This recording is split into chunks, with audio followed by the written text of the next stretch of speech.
Okay, this topic is one of the important topic of this chapter, atoms and molecules. According to Dalton's atomic theory, all matter, whether an element, a compound or a mixture, is composed of small particles called atom. So what does Dalton stated? As per him, atom is the smallest particle.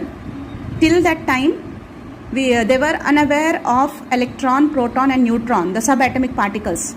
So he proposed the theory which states as follows: all matter is made up of very tiny particle called atom. So till that time only atom was known. So atom was the tiniest particle which participate in chemical reactions. Now the second postulate, atom are indivisible particles. So as I told, at that time they were not knowing about the subatomic particle.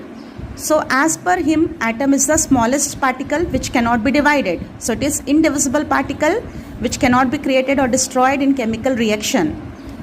Now the third postulate states, atom of a given element are identical in mass and chemical properties. If it is of given element, like if we take the example of oxygen, many atoms of oxygen, all will be identical. They will be same and their mass will also be same. Atoms of different elements have different masses and chemical properties. If they are of different element, their masses will be different, properties will be different. For example, if we take oxygen and hydrogen, their mass will be different, their property will be different.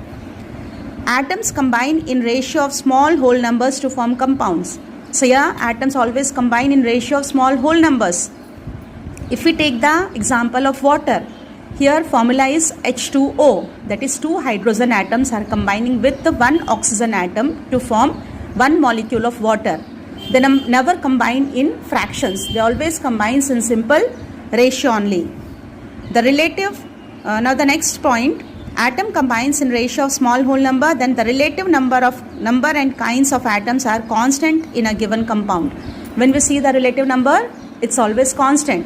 So as I gave the example of water, whatever the source of water it may be, we can collect water samples from pond, river, sea, tap water. Whatever the source it may be, always it will have the combination of hydrogen and oxygen, that too in the constant proportion, that is two hydrogen will combine with one oxygen only. So these are the postulates given by Dalton, which everyone have to remember very nicely. So this is one of the important question for 9th standard from this chapter.